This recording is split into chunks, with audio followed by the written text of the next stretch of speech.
الرحمن. اعوذ باللہ من الشیطان الرجیم. بسم اللہ الرحمن الرحیم. الرحمن وہ جو نہایت مہربان ہے. علم القرآن اسی نے قرآن کی تعلیم فرمائی. خلق الانسان اسی نے انسان کو پیدا کیا. علمہ البیان اسی نے اس کو بولنا سکھایا. السلام علیکم ورحمۃ اللہ وبرکاتہ.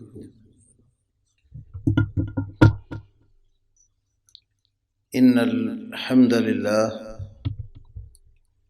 نحمده ونستعینه ونستغفره ونعوذ باللہ من شرور انفسنا ومن سیئات اعمالنا من يهده الله فلا مضل له ومن يضلل فلا هادي له وأشهد أن لا إله إلا الله وحده لا شريك له وأشهد أن محمدًا عبده ورسوله.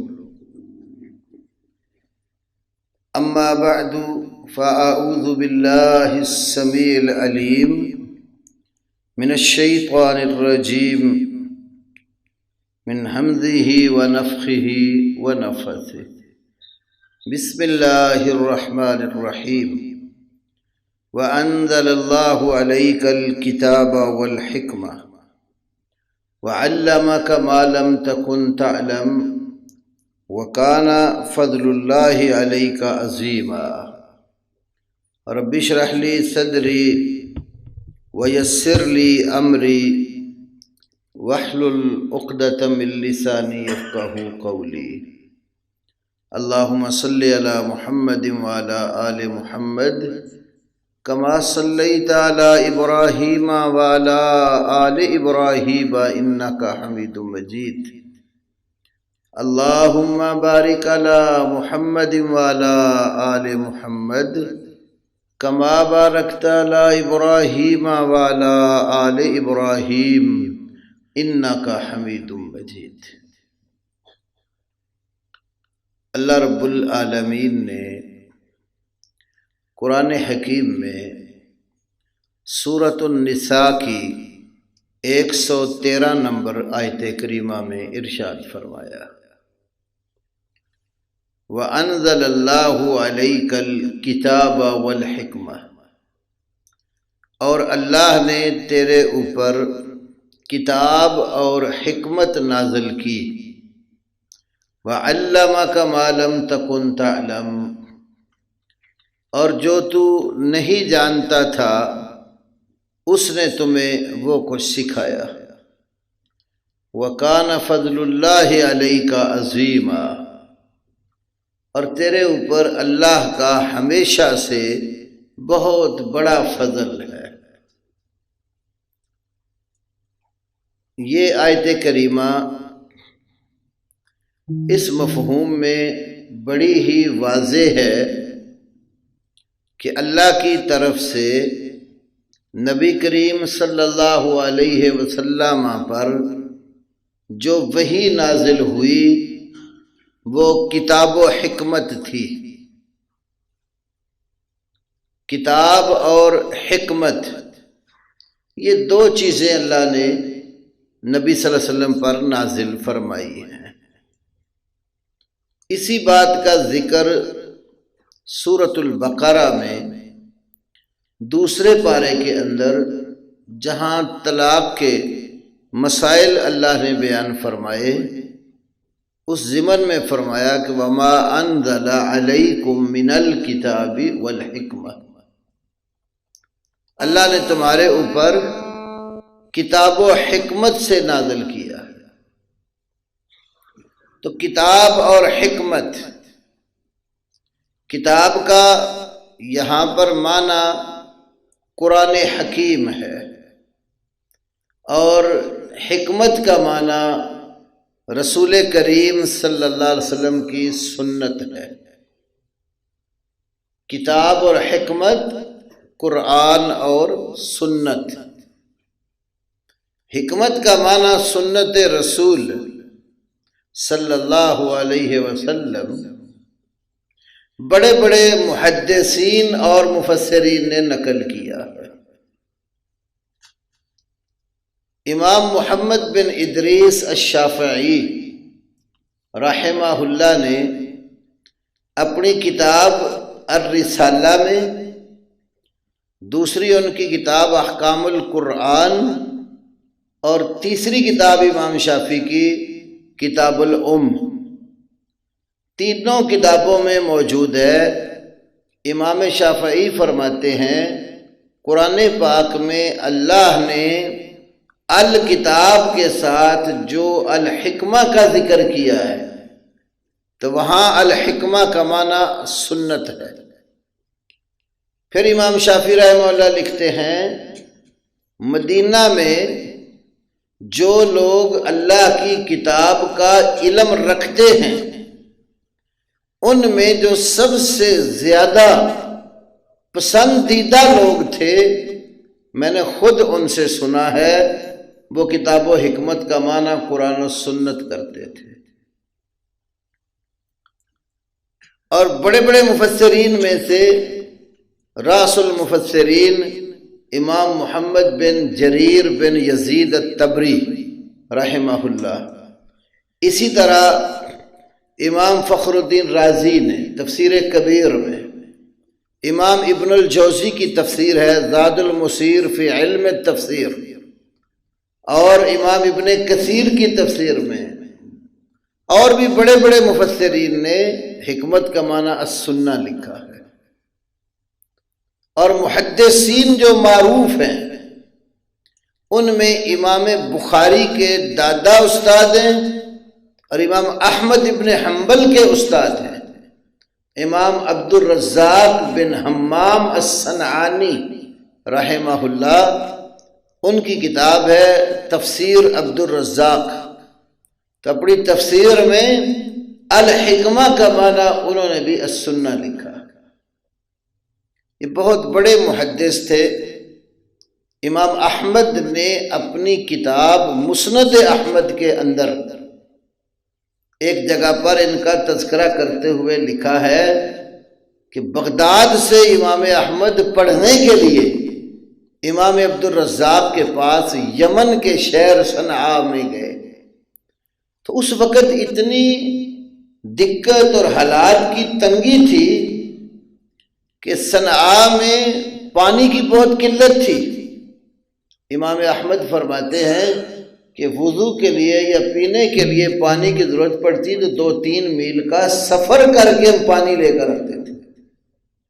آج تو طالب علموں کے لیے بڑی سہولتیں اس کے مقابلے میں موجود ہیں، مساجد میں، مدارس میں، پڑھنے والے بچوں کے لیے کھانا پینا، رہنا، کتابیں، ہر چیز میسر ہے، لیکن جس وقت دین کو مدون کرنے کا اور دنیا میں پھیلانے کا وہ مشکل ترین زمانہ تھا، تو ان لوگوں نے دین کے لیے بڑی مشکلات کاٹی۔ تو امام عبد الرزاق اپنی تفسیر میں الحکمہ کا معنی السنہ لکھتے، اور امام بخاری رحمۃ اللہ علیہ بھی صحیح بخاری کتاب التفسیر میں سورہ احزاب کی آیت وَاذْكُرْنَا مَا يُتْلَى فِي بُيُوتِكُنَّ مِنْ آیَاتِ اللَّهِ وَالْحِکْمَةِ، اللہ نے کہا نبی کی بیویوں وَاذْكُرْنَا، تم یاد کرو۔ کیا چیز یاد کریں؟ ما یتلا، وہ جو پڑھی جاتی ہے۔ کہاں پڑھی جاتی ہے؟ فی بیوتکن، اللہ نے فرمایا تمہارے گھروں کے اندر۔ کیا پڑھا جاتا تھا؟ پھر آگے وضاحت فرمائی لفظ من کے ساتھ، من آیات اللہ والحکمہ، اللہ کی آیات اور حکمت پڑھی جاتی تھی۔ جسے پتہ چلتا ہے کہ جیسے آیتیں پڑھی جانے والی ہیں نا، تو اس کے ساتھ حکمت بھی پڑھی جانے والی ہی چیز تھی۔ تو اس کی تفسیر میں امام بخاری نے اپنی صحیح میں امام قتادہ سے نقل کیا ہے کہ الحکمہ کا معنی ہے السنہ۔ ان ائمہ تفسیر اور محدثین کی تشریحات سے یہ بات معلوم ہوتی ہے کہ کتاب و حکمت اس کا مطلب ہے قرآن اور سنت۔ تو اللہ نے نبی کریم صلی اللہ علیہ وسلم پر جو دین نازل کیا ہے وہ کتاب و سنت ہے، اور اسی وحی کو آگے دنیا تک پہنچانے کا حکم ہے۔ اللہ نے نبی صلی اللہ علیہ وسلم سے کہا یا ایھا الرسول بلغ ما انزل الیک من ربک، اے رسول بلغ، تو بات پہنچا، تبلیغ کر، لوگوں تک پہنچا دے۔ کیا چیز پہنچا دے؟ ما انزل الیک، جو کچھ تیری طرف نازل کیا گیا ہے، من ربک، تیرے رب کی طرف سے۔ تو لوگوں تک وہی بات پہنچانے کا حکم ہے، دین وہی ہے جو بذریعہ وحی اللہ نے نبی صلی اللہ علیہ وسلم کو دیا۔ علماء، فقہاء، محدثین کی باتیں اس کی تشریحات تو ہو سکتی ہیں، لیکن اصل دین وہی ہے جو قرآن اور سنت میں ہے، جو اللہ اور اس کے نبی صلی اللہ علیہ وسلم نے لوگوں تک پہنچایا ہے۔ تو وہ لوگ بڑے خوش نصیب ہوتے ہیں جن کو اللہ تبارک و تعالی کتاب و سنت کی دولت سے مالا مال کر دیتا ہے۔ دنیا کی دولتیں ہر کسی کو ملتی ہیں، اللہ کے محبوب بندوں کو بھی ملتی ہیں، اور اللہ تعالیٰ کا انکار کرنے والے، اس کے حکموں کی نافرمانی کرنے والے کافروں کو بھی ملتی ہیں۔ ایک حدیث امام حاکم رحمۃ اللہ علیہ اپنی کتاب المستدرک علی الصحیحین میں لائے، اور شیخ البانی نے اس کو سلسلہ صحیحہ میں ذکر کیا۔ ان اللہ یؤتی الدنیا من یحب ومن لا یحب، یقیناً اللہ تعالیٰ دنیا اس کو بھی دیتا ہے جس کے ساتھ محبت کرتا ہے، اور اس کو بھی دیتا ہے جس کے ساتھ محبت نہیں کرتا۔ یہ بات حقیقت ہے۔ دنیا میں آج بھی ہم نگاہ دوڑائیں تو دنیا کی دولتیں کفار کے پاس بھی ہیں، مسلمانوں کے پاس بھی ہیں، اللہ سے محبت کرنے والوں کے پاس بھی ہیں، اور اس کا انکار کرنے والوں کے پاس بھی ہیں۔ بخاری میں کتاب التوحید میں امام بخاری رحمہ اللہ ایک حدیث لائے، اللہ سے بڑھ کر صبر کرنے والا کوئی نہیں ہے۔ لوگ اللہ کو گالیاں دیتے ہیں، وہ پھر بھی ان کو روزی دیتا ہے۔ کتنا بڑا صبر ہے۔ لوگ اللہ کو گالیاں دیتے ہیں، گالیاں کیا ہیں؟ یہ بھی صحیح بخاری کتاب التوحید میں حدیث ہے کہ اللہ کہتا ہے آدم کا بیٹا مجھے جھٹلاتا بھی ہے اور مجھے گالی بھی دیتا ہے۔ جھٹلانا تو یہ ہے کہ اللہ نے جب اس کو پیدا کیا، مرنے کے بعد زندہ کرے گا، تو یہ سمجھتا ہے کہ جب بندہ مر گیا ہے تب دوبارہ اٹھایا نہیں جائے گا، یہ اللہ کو جھٹلانا ہے۔ اور گالی، آدم کا بیٹا یہ کہتا ہے کہ اتخذ اللہ ولدا، اللہ نے اولاد بنا لی ہے، عزیر اللہ کے بیٹے ہیں، مسیح اللہ کے بیٹے ہیں، فرشتے اللہ کی بیٹیاں ہیں۔ اللہ سے نکلا ہوا اس کی مخلوق کو ماننے لگ جاتے ہیں، تو وہ تو نہ خود کسی سے نکلا ہے نہ اس سے کوئی نکلا۔ تو اگر اللہ کے ساتھ کوئی شرک کرتا ہے تو وہ اللہ کو گالی دیتا ہے، وہ تمام شرکتوں سے پاک اور مبرہ ہے، لیکن یہ شرک والی گالی دینے والے لوگوں کو بھی اللہ روزی دیتا ہے، ہندوؤں کو بھی دیتا ہے، یہودیوں کو بھی دیتا ہے، عیسائیوں کو بھی دیتا ہے، دیگر کفار کو بھی دیتا ہے، اور اللہ کا نام لینے والے، اللہ کی بندگی کرنے والے جو بندے ہیں ان کو بھی دیتا ہے۔ یہ تو ایک حقیقت ہے۔ لیکن ایک دولت ایسی ہے جو صرف اپنے پیارے بندوں کو دیتا ہے، وَلَا يُؤْتِ الْإِيمَانَ إِلَّا لِمَن يُحِبُّ، ایمان کی دولت، دین کی دولت، اسلام کی دولت صرف اسے دیتا ہے جس سے محبت کرتا ہے۔ تو وہ بندے بڑے خوش نصیب ہوتے ہیں جن کو اللہ خالص دین، کتاب و سنت کی دولت سے نواز دیتا ہے۔ دنیا کے پاس بڑے بڑے قصے کہانیاں ہوتے ہیں بیان کرنے کے لیے، لیکن سچا اور کھرا دین تو وہی ہے جو قرآن میں ہے، جو رسول اللہ صلی اللہ علیہ وسلم کی سنت و حدیث میں ہے۔ اس کے ہوتے ہوئے تو کسی قصے کہانی کی ضرورت ہی نہیں پڑتی، یہ ہماری زندگی کے سارے مسئلے حل کرتا ہے۔ دین کی نصوص جو مسئلہ انسان کی ضرورت کا ہے اللہ تعالیٰ اس کو پورا کرتا ہے اور حل کرتا ہے۔ امام ذہبی رحمہ اللہ نے سیر و اعلام النبلاء میں امام بخاری کا ایک قول نقل کیا ہے۔ امام بخاری کے وراق کاتب منشی ان کے وہ نقل کرتے ہیں کہ امام صاحب نے فرمایا کہ جس چیز کی بھی انسان کو ضرورت ہے وہ کتاب و سنت میں موجود ہے۔ تو ان کے شاگرد نے انہیں کہا امام صاحب کیا یہ چیز ممکن ہے کہ ہمارا ہر مسئلہ کتاب و سنت سے حل ہو؟ تو امام بخاری رحمہ اللہ ہاں یہ ممکن ہے۔ اگر کوئی ایک عالم حل نہیں کر سکا دوسرا عالم حل کر دے گا۔ فوق کل ذی علم علیم، اللہ نے ہر علم والے کے اوپر کوئی علم والا رکھا ہوتا، کسی کے پاس تھوڑا علم، کسی کے پاس زیادہ علم، بعض اوقات تھوڑے علم والے لوگوں سے مسائل حل کروا دیتا ہے، اور بعض اکثر اوقات ایسے ہوتا ہے بڑے بڑے علماء جو ہیں وہ بڑے پیچیدہ اور باریک مسائل کتاب و سنت سے حل کر دیتے ہیں۔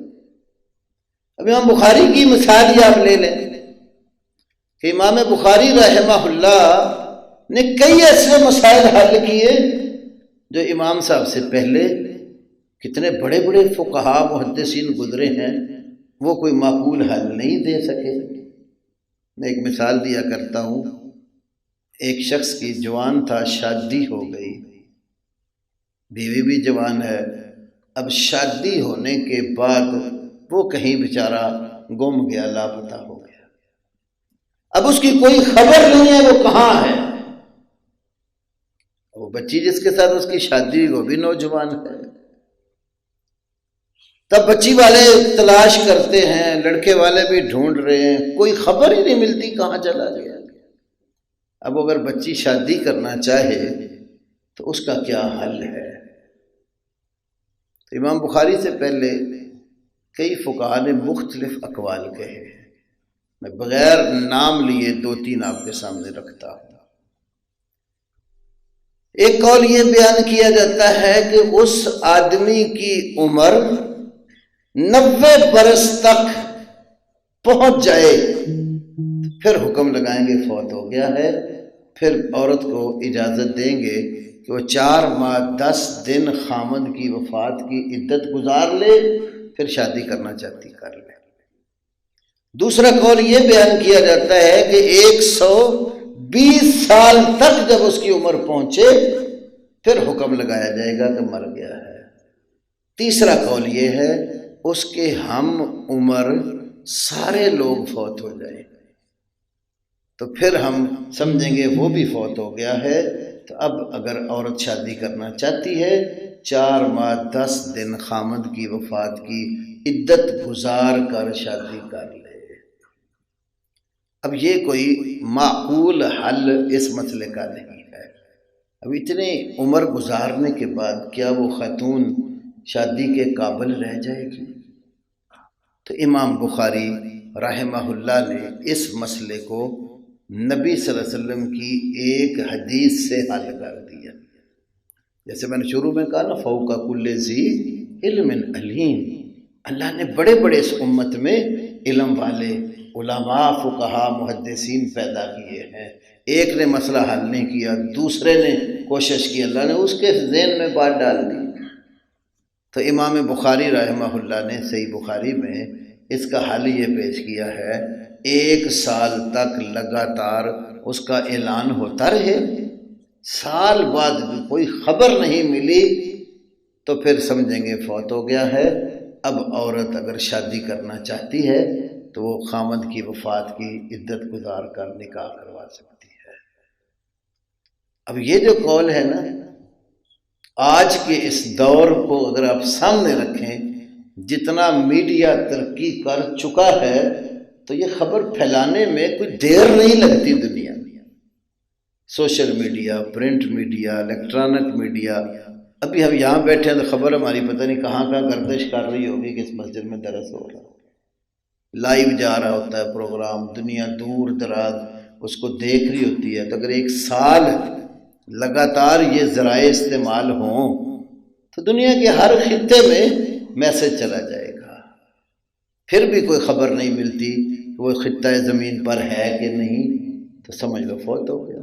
اب امام بخاری نے اس کے لیے جو دلیل پیش کی، جس سے یہ مسئلہ لیا، وہ لقطہ والی حدیث ہے۔ لقطہ، کسی کی گری پڑی چیز مل جائے نا تو اسلام کہتا ہے کہ 1 سال تک اعلان کرو، اگر مالک آ جاتا ہے تو اس کے حوالے کر دو، مالک نہیں آیا تو اس کو استعمال کیا جا سکتا ہے۔ تو امام بخاری نے یہ بات سمجھائی، اور قرآن پر غور کرنے سے بھی معلوم ہوتا ہے کہ لقطہ کا اطلاق انسان کے اوپر بھی ہوتا ہے۔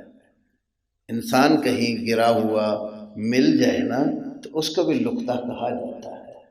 یوسف علیہ السلام کو بھائیوں نے جب کنویں میں پھینکا تو بھائیوں نے کیا کہا؟ یلتقطہ بعض السیارہ، کوئی قافلے والے آئیں گے تو یلتقطہ، اس گرے پڑے کو اٹھا کر لے جائیں گے، تو یلتقط، لقطہ بنا لیں گے اس کو، تو انسان پر بھی لقطے کا اطلاق ہوا۔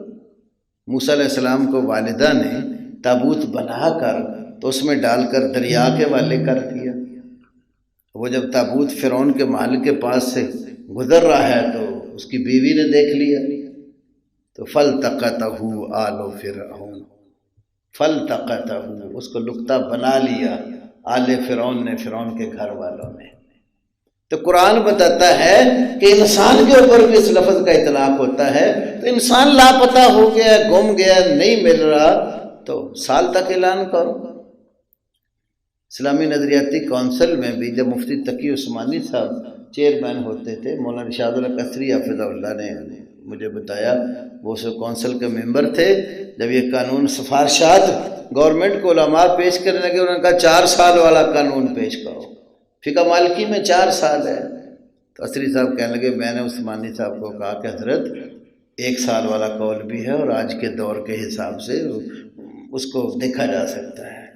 تو کہتے ہیں کہاں ہے؟ تو فرمانے لگے، میں نے کہا صحیح بخاری میں ہے۔ پھر بخاری منگوائی گئی، لا کر سامنے رکھا علماء کے، تو مفتی تقی عثمانی صاحب فرمانے لگے کہ یہی بات سفارشات میں لکھ دو گورنمنٹ کو کہ یہ قانون بنائیں تو 1 سال تک کی مہلت کافی ہے۔ تو عرض کرنے کا مقصد یہ ہے کہ کتاب اور سنت میں ہمارے تمام مسائل کا حل اللہ نے رکھا۔ اگر مجھے کسی مسئلے کا معلوم نہیں ہے، ہو سکتا ہے شاہ صاحب آپ کو بتا دیں، انہیں نہیں پتہ چلا، کوئی بڑا عالم اور وہ مسئلہ حل کر دے، حل کتاب و سنت میں ہوتا، تو وہ لوگ بڑے خوش نصیب ہیں جو کتاب اور سنت کے ساتھ نسبت رکھتے ہیں، کتاب اور سنت کو سیکھتے ہیں، اور کتاب و سنت سے ہٹ کر انہیں پھر ادھر ادھر کی جو ہے نا قصے، کہانیاں اور لوگوں کے بنائے ہوئے واقعات، ان کی عادت ہی نہیں ہوتی، کیونکہ دین وہی ہے جو کتاب و سنت میں ہے۔ اس لیے امام مالک رحمہ اللہ کا یہ قول نقل کیا ہے امام شاطبی نے اپنی کتاب الاعتصام میں۔ وہ فرماتے ہیں دین صرف اتنا ہے جو نبی علیہ السلام کے زمانے میں دین تھا، جو رسول اللہ کے زمانے میں دین نہیں تھا وہ آج بھی دین نہیں ہے۔ تو کیا دین تھا اس وقت؟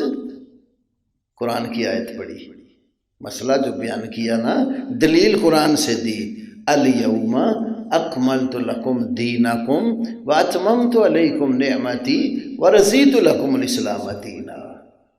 آج کے دن میں نے تمہارے لیے تمہارا دین مکمل کر دیا، اپنی نعمت تمہارے اوپر پوری کر دی، اور دین اسلام تمہارے لیے پسند کر لیا۔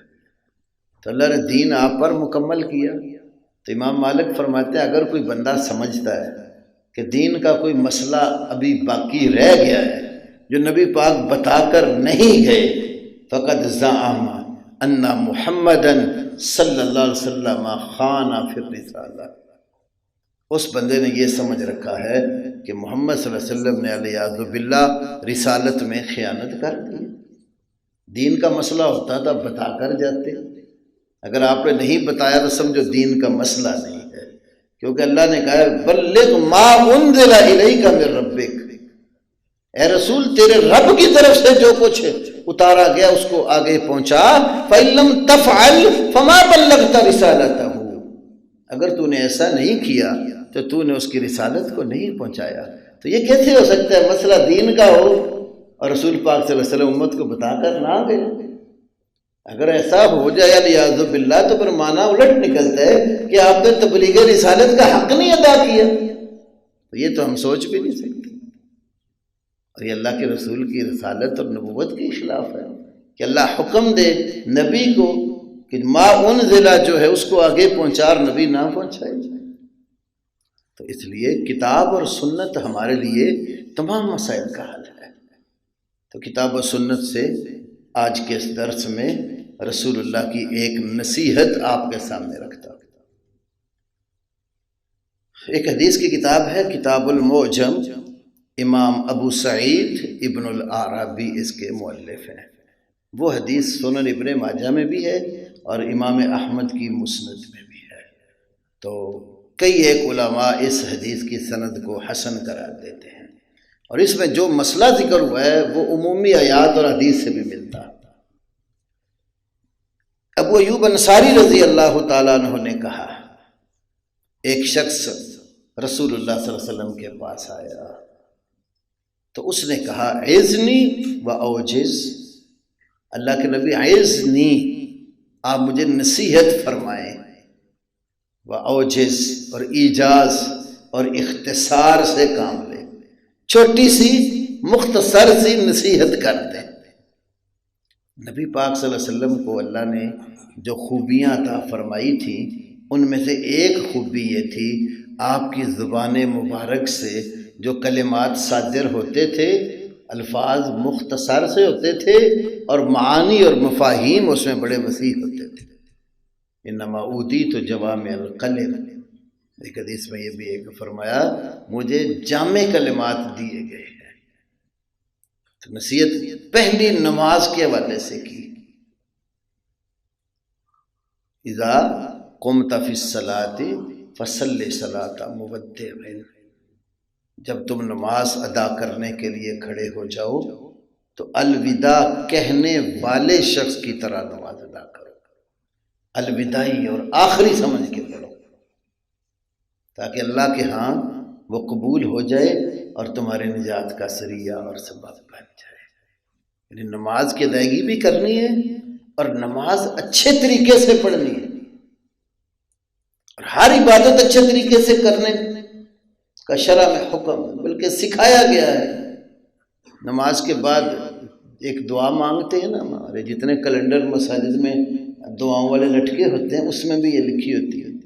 آپ کے ایک صحابی تھے، بڑے ہی پیارے صحابی، معاذ بن جبل رضی اللہ تعالیٰ عنہ، اتنے پیارے صحابی ہیں کہ اللہ کے نبی صلی اللہ علیہ وسلم خود ان کو ایک دن ہاتھ پکڑ کر فرماتے ہیں احبک یا معاذ، اے معاذ میں تیرے ساتھ محبت کرتا ہوں۔ دیکھیں وہ انسان کتنا خوش نصیب ہوگا جس سے محبت نبی پاک کریں اور اظہار کریں اپنی محبت کا۔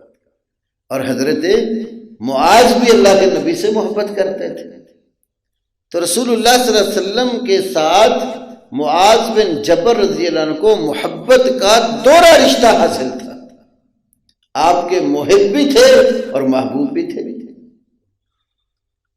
اور کوئی شخص بھی اپنے محبوب کے لیے نقصان اور خطرے والی بات پسند نہیں کرتا، ہمیشہ اپنے محبوب کے لیے فائدے والی بات، نفع والی بات، ایسا عمل پسند کرے گا جس سے اس کی ذات کو فائدہ پہنچے۔ کانٹا چبھنا بھی بندہ گوارا نہیں کرتا جس سے میں محبت کرتا ہوں اس کو اتنی سی بھی تکلیف آئے۔ تو اتنے محبوب صحابی کو اللہ کے نبی نے نصیحت کی کہ نمازوں کے بعد یہ کلمات کہنا مت چھوڑیے، رب اعنی علی ذکرک و شکرک و حسن عبادتک۔ رب اعنی، میرے رب تو میری مدد کر۔ کس سے مدد مانگی جا رہی ہے؟ اللہ سے۔ رب اعنی، میرے رب تو میری مدد کر۔ مدد بھی دیکھ لو کس کام پر مانگی جا رہی ہے، اللہ ذکر کا، تیرا ذکر کرنے پر، وہ شکر کا، اور تیرا شکر ادا کرنے پر، وہ حسن عبادتی کا، اور تیری عبادت حسن کے ساتھ، اچھائی کے ساتھ ادا کرنے پر۔ نماز میں بھی تو یہی بات ہے نا، ایاک نعبد و ایاک نستعین، عبادت کا ذکر کر کے متصل بعد مدد مانگنے کا مسئلہ ذکر ہوا۔ مفسرین یہاں یہ نقطہ بھی لکھتے ہیں، عبادت کا حکم پہلے ذکر ہوا، بعد میں مدد مانگنے کا، تو اس لیے متصل بعد مدد کا ذکر کیا کہ اللہ کی مدد کے بغیر بندہ اللہ کی عبادت بھی نہیں کر سکتا۔ اللہ کی بندگی کرنے کے لیے اللہ کی مدد کی ضرورت ہے۔ اس لیے اپنے محبوب صحابی کو یہ مسئلہ سمجھایا کہ رب اعنی، میرے رب تو میری مدد کر۔ اللہ مدد کرے گا تو بندہ ذکر بھی کر سکے گا، اللہ مدد کرے گا تو بندہ اس کا شکر بھی ادا کر سکے گا، اللہ مدد کرے گا تو بندہ اس کی اچھے طریقے سے عبادت بھی کر سکے گا۔ خالی نہیں کہا لا عبادتی کا کہ میرے رب اپنی عبادت کرنے پر میری مدد کر، سکھایا حسن عبادتی کا۔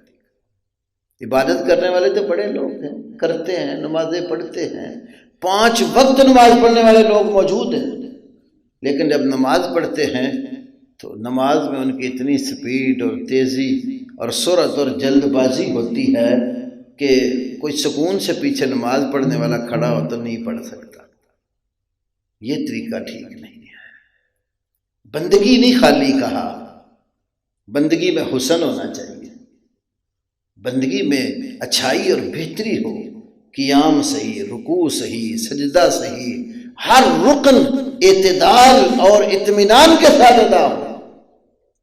اس بندے نے بھی تو نماز ہی ادا کی تھی نا، جو مسجد کے کونے میں آ کر پڑھی اور اللہ کے نبی کے پاس آ گیا۔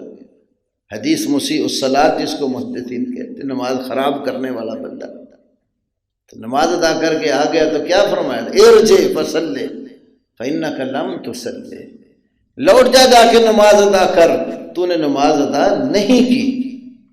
جیسے کیسے پہلے ادا کی تو اسی طرح کر کے پھر آ گیا، پھر کہا ارجع فصلی فإنک لم تصلی، پھر چلا گیا اسی طرح جلد بازی میں پڑھ کے آ گیا، پھر فرمایا ارجع فصلی فإنک لم تصلی۔ کہتا مجھے سکھا دو پھر نماز کیسے پڑھیں گے۔ ہم تو سیکھنے کو بھی تیار نہیں نہ ہوتے، کوئی چھوٹی سی خطا کسی کی بتا بھی کوئی دے نا حکمت سے تو سیکھنے کی بجائے اکثر اوقات مسجدوں میں ہی لڑائی جھگڑے شروع ہو جاتے ہیں۔ بھائی تیری جرت کیا ہے مجھے ٹوکنے کی؟ مجھے نہیں پتا، اتنا عرصہ ہو گیا مجھے نماز پڑھتے ہوئے، آج تم نئے آ گئے۔ نہیں بھائیو، کوئی بندہ ہماری خطا پر ہمیں متنبہ کرے، ہمیں اس کا شکریہ ادا کرنا چاہیے کہ کوئی تو ہے جس نے ہمیں بتایا کہ یہ غلطی ہے، اس کو دور کر لو۔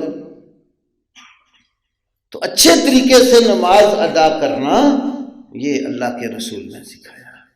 تو اس نے کہا مجھے نماز سکھاؤ۔ پھر جو اس کی نماز میں اعتدال نہیں تھا، اطمینان نہیں تھا، ارکان کی ادائیگی صحیح نہیں تھی، آپ نے وہ ساری اس کو سمجھائی۔ تو اللہ کے نبی صلی اللہ علیہ وسلم نے نماز سکون سے پڑھنی سکھائی ہے۔ اور جب اللہ کی حضور سارے کام چھوڑ کے آ گئے، تکبیر کہہ کر رفع دین کر کے اپنے ہاتھ باندھ لیے اللہ کے آگے، تب جلد بازی کس کی؟ دیکھتے رہو میں کس کے آگے کھڑا ہوں۔ بھی اللہ اکبر جب کہا تو اللہ کی کبریائی، اس کی بڑائی، اس کی عظمت، اس کی ہیبت اور رعب بندے کے اوپر چھایا ہوا ہو، تبھی تو خشیت پیدا ہوتی۔ ہمارے اندر نمازوں میں جو خشیت نہیں ہوتی، فکر نہیں ہوتی. ہم نماز کے اندر اللہ کا حضور گڑ گڑا کر رو کر اس سے مانگتے نہیں ہیں تو اللہ کی وہ عظمت اور ہیبت والا تصور نہیں ہمارے اندر ہوتا. دنیا میں جب کسی سے بندہ ڈرتا ہے تو پھر اس وقت وجود کی کیفیت دیکھنے والی ہوتی ہے. بیٹا اگر باپ سے ڈرتا ہو، پتا کہ باپ میرا آ گیا سامنے ہے تو میں نے جو حرکت کی ہے میری اب کھچائی ہوگی تو کس طرح ڈرتا ہے.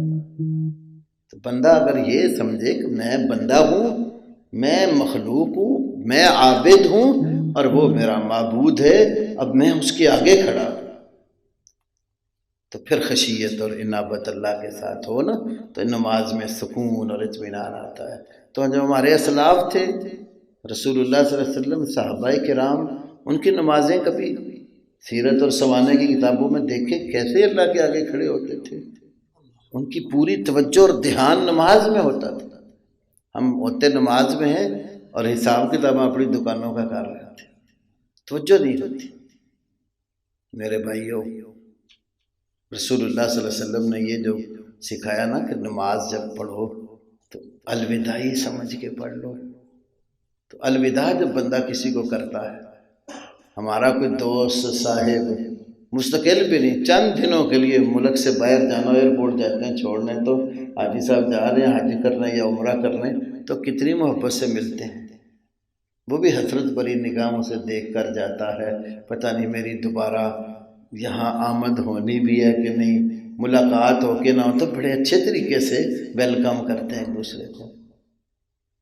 نماز کے ساتھ بھی ایسا ہی سوچئے، جب اللہ کے حضور کھڑے ہو جاؤ پھر ساری فکریں، ساری سوچیں ہماری باہر رہ جانی چاہیے. نماز میں صرف دھیان اللہ کی طرف ہو، پھر سکون سے نماز ادا ہوگی تو اللہ کے ہاں بخشش کا ذریعہ بن جائے گی. قد افلح المؤمنون الذین هم فی صلاتهم خاشعون.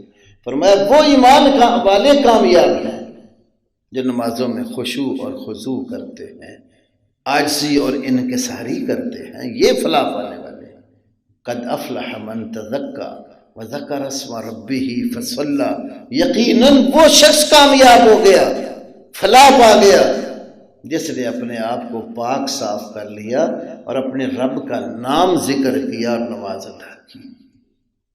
تو میرے بھائیوں، یہ بہت بڑا فریضہ ہے. اسی لیے مسلمان برادری کو شروع سے ہی، بچپن سے ہی، جب بچہ کچھ شعور والا ہوتا ہے نا تو عبادت سکھائی جاتی ہے. صحابہ کرام جو ہمارے اسلاف تھے رضی اللہ تعالی عنہم اجمعین، وہ ان چھوٹے بچوں کو جن پر ابھی شرع کے احکام لاگو نہیں ہوتے تھے، کئی عبادات سکھانے کے لیے انہیں وہ عبادات کرواتے تھے. سب روزہ ہے، اب چھوٹے بچے پر روزہ تو نہیں نہ ہوتا. صحابہ چھوٹے بچوں کو بھی روزے رکھواتے تھے عادت ڈالنے کے لیے.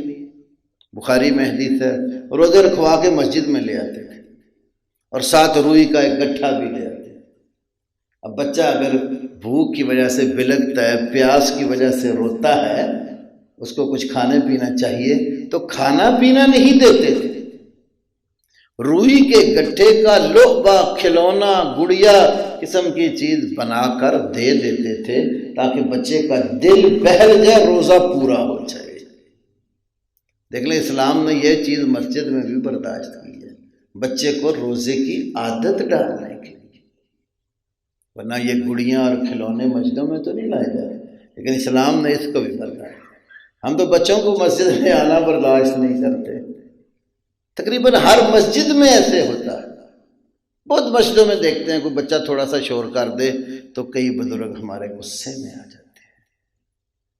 غصہ نہیں کرنا چاہیے، بچے کو پیار سے بلا کے سمجھاؤ.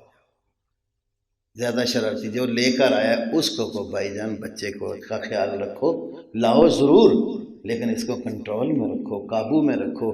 مسلمانوں کے بچے اپنے والدین کے ساتھ نماز میں، روزے میں، مسجد میں آتے ہیں تو اسلام کی بنیاد یہاں سے ہی تو سیکھیں گے. اپنے والدین کو نماز پڑھتے ہوئے دیکھیں گے تو ان کے اندر عبادت کا تصور شروع سے ہی بیٹھے گا. اور اگر آپ نے ڈرا دھمکا کے ڈانٹ ڈپٹ کے مسجد سے نکال دیا تو کہاں جائے گا وہ؟ برداشت اپنے اندر پیدا کرنی چاہیے، اور بچوں کو خاص طور پہ عبادات کے لیے ساتھ لانا یہ صحابہ کے طریقہ میں شامل تھا۔ سیان میں آپ کو کئی حدیثیں وہ بھی ملیں گی، آپ نماز پڑھا رہے ہیں، عورتوں کی صفیں پیچھے ہوتی تھی، بچے کے رونے کی آواز آتی، نبی پاک صلی اللہ علیہ وسلم نماز میں قرات کو مختصر کر لیتے تاکہ بچے کی ماں کو تکلیف نہ ہو۔ کبھی نہیں فرمایا بیوی اور بچے لے کر نہ آیا کرو، ہماری نماز خراب ہوتی ہے۔ بچے کا رونا برداشت کیا مسجد میں، اپنی نماز چھوٹی کر لی، لمبی قرات کی بجائے مختصر قرات کر لی، بچے کی ماں کو تکلیف نہ ہو۔ لیکن آپ نے، مجھے نہیں معلوم کسی حدیث میں کہ آپ نے فرمایا ہو کہ عورتوں بچوں کو لے کر نہ آیا کرو، روتے ہیں تو نماز خراب ہوتی ہے۔ تو یہ چیزیں مد نظر رکھنی چاہیے، اس سے نماز کے ساتھ محبت اور انس پیدا ہوتا ہے۔ اللہ نے ہمیں نماز قائم کرنے کا کہا ہے۔ امام محمد بن نصر المروزی رحمہ اللہ، امام بخاری کے دور کے بڑے عظیم محدث تھے یہ بھی، تو انہوں نے ایک کتاب لکھی ہے کتاب الصلاۃ، یہ تعظیم و قدر الصلاۃ کے نام پر بھی کتاب چھپی ہوئی ہے۔ اب اقامت صلاۃ کیا ہے؟ اقیم الصلاۃ کا حکم کتنی بار قرآن میں آیا ہے، مومنوں کی، متقی لوگوں کی صفت وَيُقِيمُونَ الصَّلَاةَ سورۃ البقرہ کے شروع میں ہی نماز قائم کرتے ہیں۔ اقامت صلاۃ کیا ہے؟ نماز کے قائم کرنے میں 3 چیزوں کا لحاظ تو بہت ضروری ہے۔ اگر ان 3 چیزوں کا لحاظ نہ کیا جائے نا تو اقامت صلاۃ کا فریضہ صحیح ادا نہیں ہوتا۔ نمبر 1، اللہ تعالیٰ نے ہمارے اوپر 5 نمازیں فرض کی ہیں۔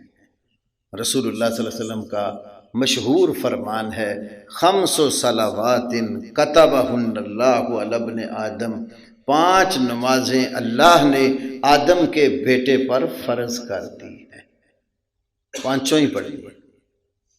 یہ نہیں ہے کچھ پڑھ لی اور کچھ کی چھٹی کر لی۔ صبح سویرے اٹھے منڈی جانا ہے سودا لینے تو چلو نماز بھی پڑھ لی، سارا دن نماز کی کوئی فکر نہیں، عشاء کی آ کے پڑھ لی، چلو یہ ساری نمازیں تو اندر ہی آ گئی نا، صبح بھی پڑھ لی اور رات نہیں۔ جس رب کے حکم سے فجر پڑھی ہے اسی رب کے حکم سے ظہر، عصر، مغرب اور عشاء بھی پڑھنی ہے۔ ایک تو پوری نمازیں پڑھے گا بلا عذر شریک، کسی نماز کو ترک نہیں کرے گا۔ نمبر 2، ہر نماز کا شرع نے وقت بتایا ہے، ان الصلاۃ کانت علی المؤمنین کتابا موقوتا، نمازوں کے اوقات مقرر ہیں، ہر نماز کو اس کے وقت پر ادا کرے۔ 4 نمازیں اول وقت پر ادا کرنا افضل ہے اور عشاء کی نماز تاخیر سے ادا کرنا افضل ہے، لیکن وقت ہو جائے تو نماز پڑھی جائے۔ بلا وجہ وقت سے تاخیر کر دینا، لیٹ کرتے رہنا، یہ بھی اسلام میں نہیں۔ کئی لوگ اتنی لیٹ کریں گے وقت ہی نکل جائے گا۔ یہ بغیر عذر کے لیٹ جو کر رہا ہے نا تو اس کی نماز ہوتی ہی نہیں ہے۔ من سمع النداء فلم یجب فلا صلاۃ لہ، ابن ماجہ میں حدیث اذان سن لیتے ہیں، سن کے نماز کو نہیں آتا، اس کی نماز ہے ہی نہیں۔ تو بلا وجہ نماز چھوڑ دیتا ہے تو اس میں تو بعض محدثین کے بڑے سخت فتاوے ہیں۔ ایک نماز بلا وجہ لیٹ کر کے وقت نکل گیا نہیں پڑھی، قصدن کر دیا ایسے، امام ابن حزم جیسے محدثین و فقہا کیا وہ اسلام سے ہی نکل جاتا ہے۔ کتنی بڑی وعید اور تاکید ہے ائمہ کے ہاں کہ نماز کی اہمیت بہت ہے۔ تو ہر نماز کو وقت میں، سوائے اس کے جو جیسے مسافر کو رخصت دی ہے، سفر پہ جا رہا ہے، جمع بین الصلاتین، شرعی جہاں رخصت کی صورت ہے اس سے ہٹ کے عام روٹین میں ہے۔ تیسری بات، نماز کی ادائیگی میں جو نماز کی 4 حالتیں ہیں، قیام، رکوع، سجدہ اور تشہد کی حالت، اتحیات کی صورت میں جو بیٹھتے ہیں، چاروں حالتوں کو اطمینان اور سکون سے ادا کرے، جلد بازی نہ مچائے، ہر نماز ادا کرے، ہر نماز وقت پر پڑھے، اور نماز کی ادائیگی میں نماز کے ارکان کو اطمینان اور سکون سے ادا کرے گا تو اقامت صلاۃ کا فریضہ پورا ہوگا۔ تو آپ نے ایک نصیحت یہ کی کہ نماز جب پڑھو ادا کرو تو ایسے ادا کرو جیسے الوداعی ہے۔ دوسری نصیحت، یہ جو ہمارے آپس کے باہمی تعلقات ہیں، ایک دوسرے کے ساتھ بول چال کے مسائل ہیں، تو بسا اوقات انسان ہونے کے ناطے بشری تقاضوں کے مد نظر ان کو رکھتے ہوئے کئی دفعہ ایک بھائی دوسرے بھائی کے بارے میں اپنی زبان کو غلط استعمال کر لیتا ہے۔ کئی دفعہ مجلس میں بیٹھے ہوئے اس کے دوسرے لوگوں کے سامنے ایسے کلمات کہہ دے گا جس سے اس بیچارے کی ہتک اور توہین ہوتی ہے، پھر کبھی دوبارہ ملاقات ہوتی تو شرمندہ ہو کر پھر معذرت والا رویہ بھی اپنانا پڑ جاتا ہے۔ تو نصیحت کی، وَلَا تَكَلَّمَنَّ بِكَلَامٍ تَعْتَذِرُ مِنْهُ غَدًا، ہرگز کلام ایسا نہ کرو جس سے کل تمہیں معذرت اٹھانی پڑے۔ اب دیکھ کتنی یہ بھی پیاری بات ہے، زبان سے کلمات کی ادائیگی میں اچھے کلمے کہنے چاہیے۔ قولوا للناس، اللہ نے کہا لوگوں سے کہو حسنا، اچھی بات، بہترین قول اختیار کرو۔ قولوا قولا سدیدا، سیدھی سچی اور کھری بات کہو، اور بات کرنے کا انداز وہ نرمی والا ہو۔ فرعون کی طرف دائی بنا کر موسیٰ علیہ السلام کو اور ہارون علیہ السلام کو اللہ نے بھیجا، دونوں بھائیوں کو نصیحت کی، دائی تھے نا، پیغمبر تھے۔ فَقُولَا لَهُ قَوْلًا لَيِّنًا، دونوں جاؤ سے بات کرو لیکن نرم طریقے سے بات کرو، قول لین ہو، زبان کی شدت نہ ہو، سختی نہ ہو۔ بعض ہمارے واعظین اور خطباء زبان بڑی ناجائز استعمال کرتے ہیں، حالانکہ واعظ کو، عالم کو اور خطیب کو یہ زبان روا ہی نہیں ہے کہ وہ اپنی زبان پر ایسے کلمات لائے جو کسی کی دل آزاری کا باعث بنے۔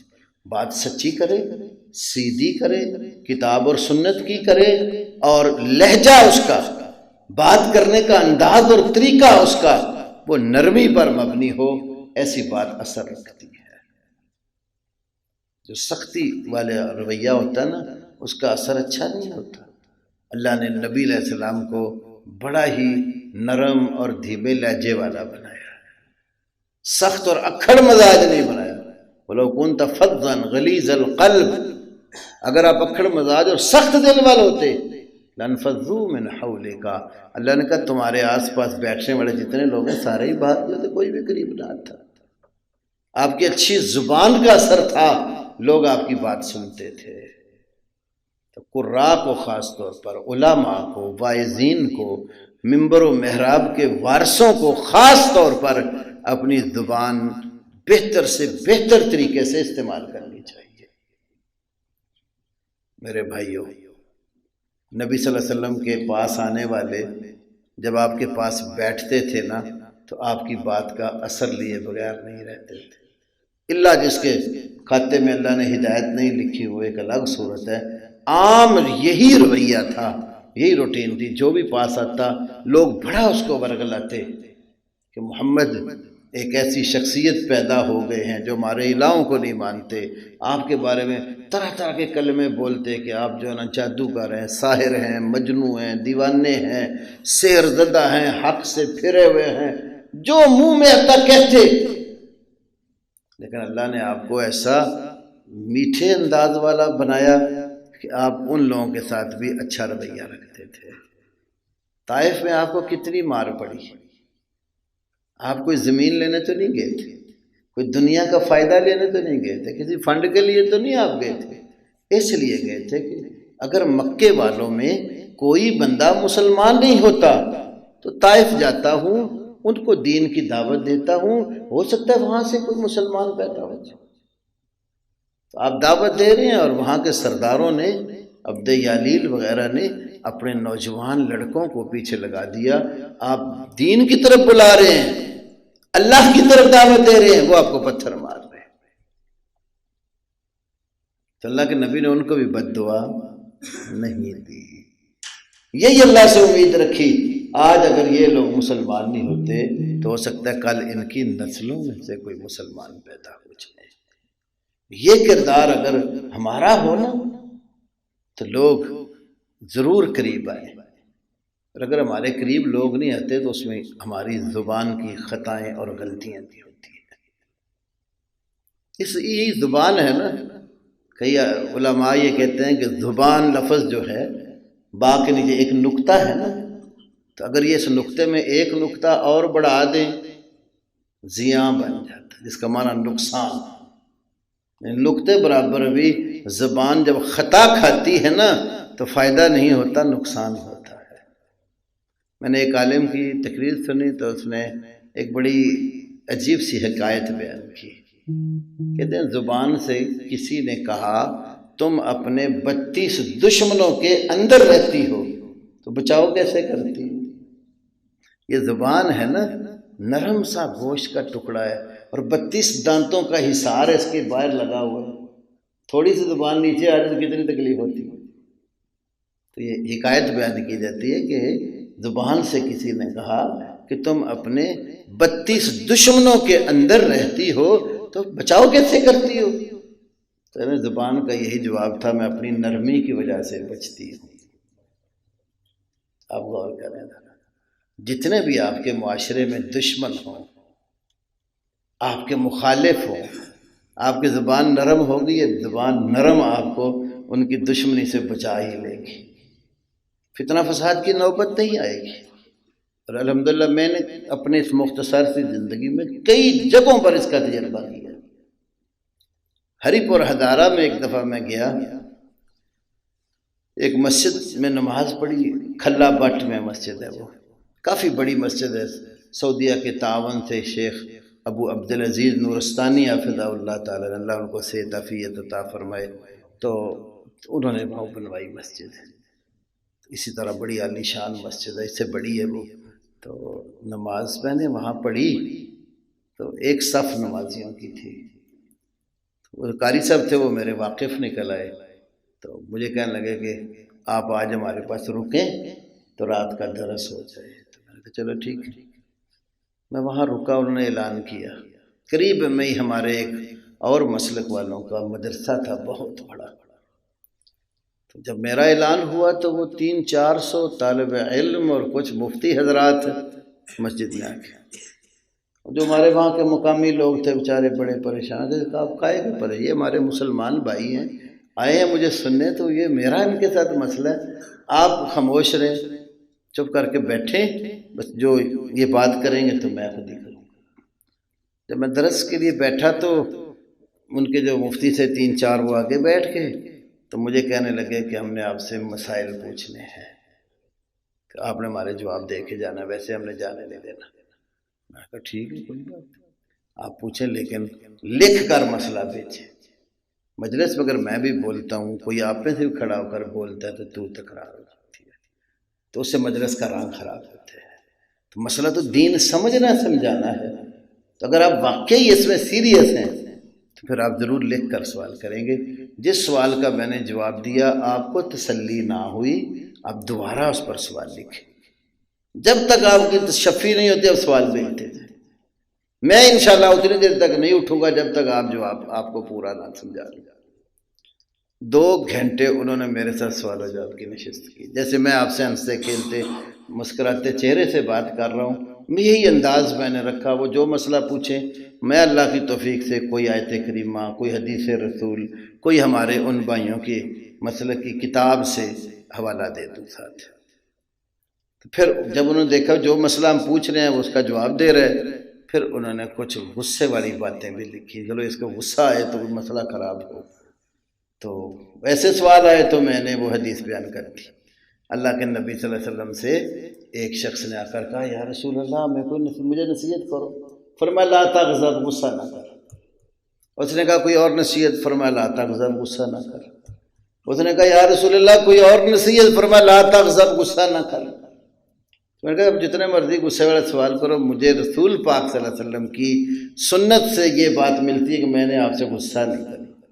آپ مسئلہ پوچھیں، جو مسائل سے نکلے تو پھر وہ مدرسین تھے، ہمارے علماء جانتے ہیں کہ وہ تدریسی کتابیں جو ہیں درسی، ان میں سے سوالات انہوں نے شروع کر دیے، کسی طریقے سے تو قابو کریں، لیکن میرے اللہ نے میری نصرت کی تو میں اس سے بھی سرخرو ہو گیا۔ 2 گھنٹے کے بعد چپ کر کے میں نے کہا حضرت کوئی اور سوال؟ کہتے ہیں نہیں بس۔ میں نے کہا پھر نہ کہنا کہ جواب نہیں دے کر گیا، تو بات کر لیں ابھی۔ کہتے ہیں نہیں بس۔ میں نے کفارہ مجلس کی دعا پڑھی تو میں اٹھا، ممبر سے اترا، وہ مفتی مجھے معانقہ کر کے ملے، اور اللہ شاہد ہے میں مسجد میں بیٹھا ہوں سے میرے کان میں ایک مفتی نے کہا حضرت ہم نے آپ کو پھنسانے کی بھی بڑی کوشش کی اور غصہ چڑھانے کی بھی، لیکن آپ کے اخلاق سے ہم بڑے متاثر ہوئے ہیں، اختلاف اپنی جگہ پر ہے لیکن آپ کے اخلاق سے ہمیں بہت فائدہ ہوگا۔ تو بات یہ ہے کہ اگر خطیب عالم یہ رویہ رکھے گا نا، سچا بندہ جو ہوتا ہے نا، یاد رکھو جس کے پاس مسئلے کی دلیل ہے اسے غصہ کرنے کی ضرورت نہیں ہوتی، غصے میں وہی آئے گا جس کے پلڑے میں کچھ نہیں ہوتا۔ شیطان اس کو غضب چڑھاتا ہے، وہ اس کے پیچھے لگ کے بولتا ہے، پھر اوٹ پٹانگ، فائدہ نہیں ہوتا۔ ہمیشہ زبان نرم رکھ کر سچی بات کرو تو فائدہ ہوگا۔ تو پھر جب اپنے بھائی ہو، مسلمان بھائی ہو اپنا، تو حق ہی نہیں ہے ہم اپنے مسلمان بھائی کی پگڑی اچھالیں یا اس کے بارے میں کوئی مجلس میں نازیبا کلمہ کہیں گے، بلکہ اگر کسی بھائی کے عمل سے ناراضگی ہو جائے نا، وہ ناراضگی اپنے اندر بچا ہو، تو اس کو اللہ کے لیے معاف کر دیں گے، نتیجے میں اللہ تمہیں معاف کر دے گا۔ میں ایک مثال دیتا ہوں، رسول اللہ صلی اللہ علیہ وسلم کے اصحاب میں تھے، ہم سارے مسلمانوں کے ہاں سب سے زیادہ فضیلت والے صحابی سیدنا ابو بکر صدیق رضی اللہ تعالی عنہ ہیں۔ تو غزوہ بنو مصطلق میں ابو بکر صدیق کی بیٹی ام المومنین سیدہ عائشہ صدیقہ طیبہ طاہرہ رضی اللہ تعالی عنہا پر تہمت لگ گئی۔ واقعہ افک بخاری میں بڑی تفصیلی حدیث ہے، سورہ نور میں اللہ نے آیات نازل کی۔ جب واقعہ افک رونما ہوا تو پراپوگنڈا بڑا تیز تھا منافقوں کا۔ پراپوگنڈا بعض اوقات بڑے بڑے نیک دل لوگوں کو بھی لے بیٹھتا ہے، اتنا اثر رکھتا ہے، بعض اوقات بڑے سادہ لوگ پرہیزگار وقت کے اولیاء بھی بعض اوقات متاثر ہو جاتے ہیں، بڑے بڑے شیخ الحدیث اثر لے جاتے ہیں۔ تو وہ پراپوگنڈا منافقوں کا بڑا سخت تھا۔ تو مستہ بن اساسہ، حسان بن ثابت، حمنہ بنت جاش، ابو داؤد میں حدیث ہے، یہ تینوں بھی اس پراپوگنڈے کی نظر ہو گئے۔ تو مستہ بن اساسہ ابو بکر صدیق رضی اللہ تعالی عنہ کے خالہ زاد بھائی تھے اور غریب بھی تھے، اور ان کی کفالت ابو بکر صدیق کرتے تھے۔ تو کتنا بندے کو غصہ آتا ہوگا جب اس کی بیٹی پر تہمت لگے، اور تہمت لگانے میں وہ بندہ بھی شریک ہو جائے جس کا خرچہ وہ خود پورا کر رہے ہیں، جس کے ضروریات کا خیال رکھتے، جس کے سر پہ دست شفقت رکھا ہوا ہے اور اس کی حاجات کا پورا خیال کرتے ہیں، سارا خرچ کرتے ہیں، تو دکھ نہیں ہوتا۔ ہماری بیٹی پر تہمت لگے اور ہمارا پروردہ کوئی اٹھ کے بات کرے تو ہم تو شاید ساری زندگی نہ اس سے بات کریں جو ہمارے حالات ہوتے ہیں۔ صدیق اکبر رضی اللہ نے قسم کھا لی میں اس کے اوپر آئندہ خرچ نہیں کروں گا۔ اللہ نے جب ام المومنین کی پاک دامنی میں سورہ نور کی آیات اتاری نا، تو صدیق اکبر کے بارے میں بھی آیت آ گئی، وَلَا يَأْتَلِ مِنْكُمْ أُولُو الْفَضْلِ وَالسَّعَةِ، مال والے، فضیلت والے، وسعت والے، کشادگی والے جو تم میں سے ہیں، وہ یہ قسم نہ کھا لیں کہ ایسے لوگوں پر خرچ نہیں کریں گے۔ جب یہ آیت اتری نا، تو بکر صدیق نے اپنی کوئی انانیت سامنے نہیں رکھی، اللہ نے کہہ دیا تو انہوں نے اپنے بھائی کو معاف کر دیا، قسم کا کفارہ دے دیا، جیسے پہلے خرچ کرتے تھے اسی طرح پھر خرچ کرنا شروع کر دیا۔ تو وہاں اللہ نے کیا بات سمجھائی ہے؟ اللہ تعالیٰ نے فرمایا الا تحبون ان یغفر اللہ لکم، کیا تم پسند نہیں کرتے کہ تمہارا اللہ تمہیں معاف کر دے؟ تم اپنے بھائی کو معاف کر دے گے تو نتیجہ کیا نکلے گا؟ اللہ تمہیں معاف کر دے گا۔ تو کیا اگر ہمارے بھائی غلطیاں کرتے ہیں تو ہم نہیں غلطیاں کرتے؟ ہمیں نہیں غلطیاں. اگر صدیق اکبر رضی اللہ تعالیٰ عنہ کے پیش نظر یہ بات ہے کہ وہ اپنی معافی کے لیے اپنے بھائی کو معاف کر رہے ہیں، اتنا بڑا جرم بھی سامنے تھا، لیکن اس لیے معاف کیا کہ نتیجے میں میرا اللہ مجھے معاف کر دے گا. تو یہ فائدہ ہوتا ہے اگر ہم اپنے بھائی کی خطا سے درگزر کر جائیں گے تو نتیجے میں ہمارا رب ہمیں معاف کر دے گا. تو فرمایا ایسی گفتگو نہیں کرنی جس سے کل آپ کو معذرت کرنی پڑے، سوچ سمجھ کر اچھی بات کرنی ہے. جیسے شروع میں نے کہا نا، حسن عبادت، حسن کلام بھی سکھایا گیا. من حسن اسلام المرء ترکہ ما لا یعنی ہے. آدمی کے اسلام کے حسن میں سے یہ ہے کہ بے مقصد بات چھوڑ دیتا ہے. با مقصد بات کرنا یہ بندے کے مسلمان ہونے کا، اس کے اسلام کا حسن اور خوبی ہے. بخاری میں ایک اور حدیث ہے، من کان منکم یؤمن باللہ والیوم الاخر فلیقل خیرا او لیصمت. جس کا اللہ پر اور قیامت پر ایمان ہے اچھی بات کرے یا خاموش رہے. تو یہ زبان کا استعمال بھی بڑی احتیاط سے کرنا چاہیے.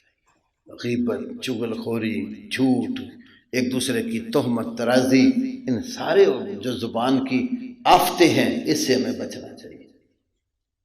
اور تیسری اور آخری بات جو فرمائی، یہ بھی ایمان کی بہت اعلیٰ ڈگری ہے. وَاطْلُبِ الْيَأْسَ مِمَّا فِي أَيْدِي النَّاسِ. انسانوں کے ہاتھوں میں جو کچھ ہے اس سے نا امیدی تلاش کرو. بندوں سے نا امید، اللہ سے پر امید رہو. اور اس میں بڑی اللہ نے بندے کی عزت رکھی ہے. جو بندہ اللہ سے پر امید ہوتا ہے تو اللہ رب العالمین اس بندے کو مایوس نہیں کرتا. من یتق اللہ یجعل لہ مخرجا. جو اللہ سے ڈرتا ہے تو اللہ تعالیٰ اس کے لیے مشکلات سے نکلنے کے راستے خود پیدا کر دیتا ہے. یرزقہ من حیث لا یحتسب. دونوں سورۃ طلاق کے اندر اللہ نے ذکر کیا. جو اللہ سے ڈرتا ہے اللہ اس کو ایسی جگہ سے روزی عطا کرتا ہے جہاں سے اس کا وہم و گمان بھی نہیں ہوتا. تو اللہ پر امید رکھیں، بندوں سے نا امید. بعض اوقات انسان دوست اصحاب سے بڑی بڑی امیدیں وابستہ کر کے بیٹھ جاتا ہے، لیکن جب وہ امید بر نہیں لاتی نا، پوری نہیں ہوتی، تو پھر آپس میں بددلی پھیلتی ہے، محبتیں نفرتوں میں تبدیل ہو جاتی ہیں.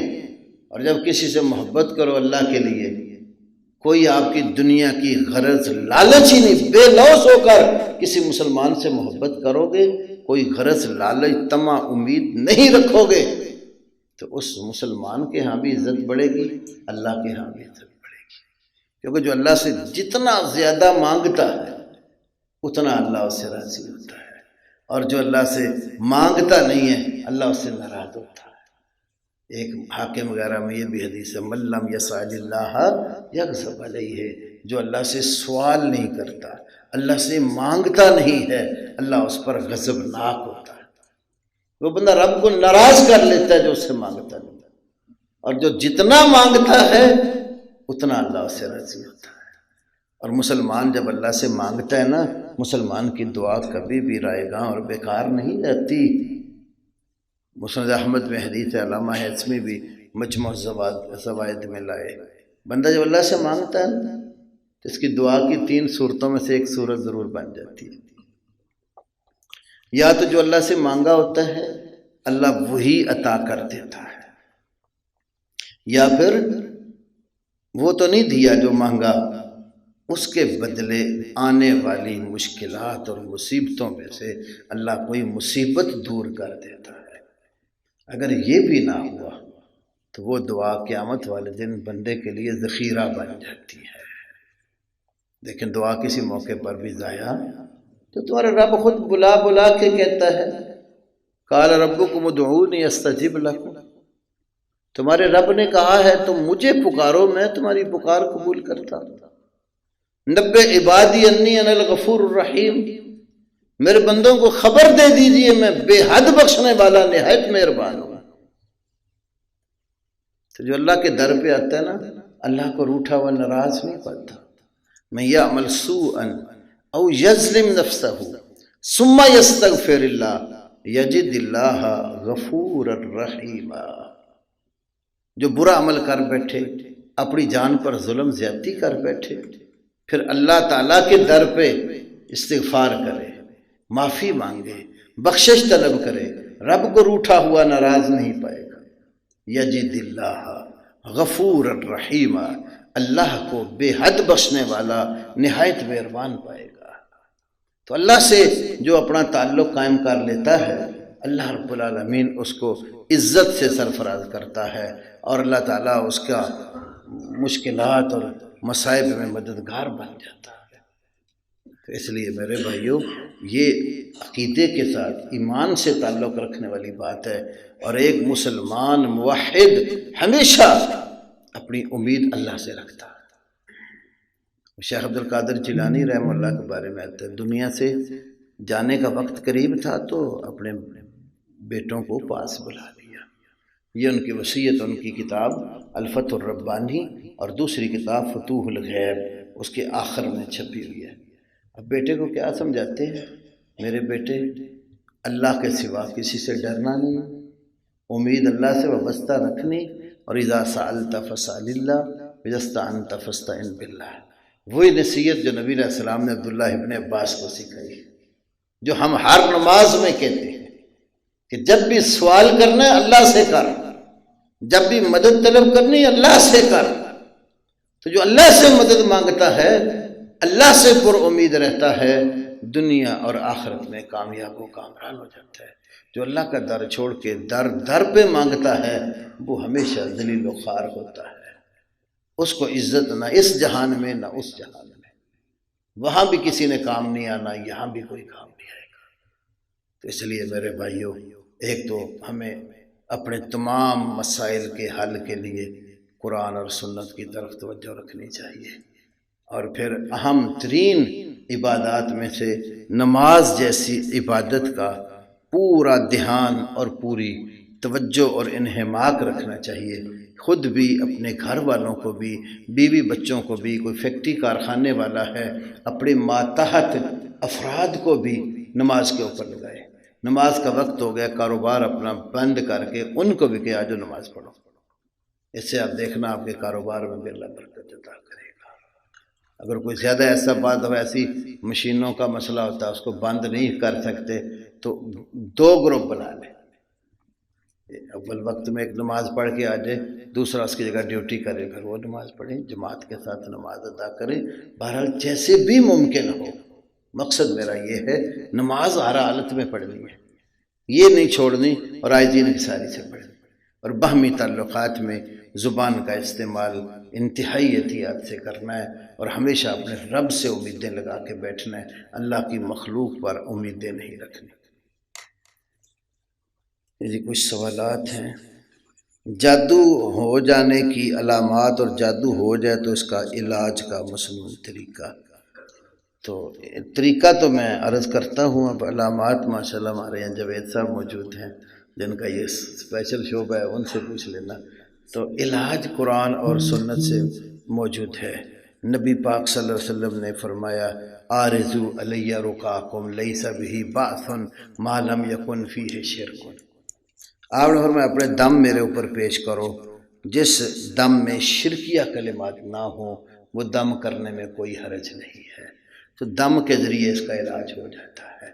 قرآنی آیات ہیں، رسول اللہ صلی اللہ علیہ وسلم کی بتائی ہوئی جو نہ دعائیں ہیں، تو اللہ نے دعاؤں میں بڑی تاثیر اور برکت رکھی ہے۔ بس دم کرنے والا شخص وہ اللہ رب العالمین کی طرف مکمل توجہ اور حضوری کے ساتھ عبادت سمجھ کر اللہ کو پکارے اور دم کرے، تو اللہ تعالیٰ یہ مصیبت ڈال دیتا ہے۔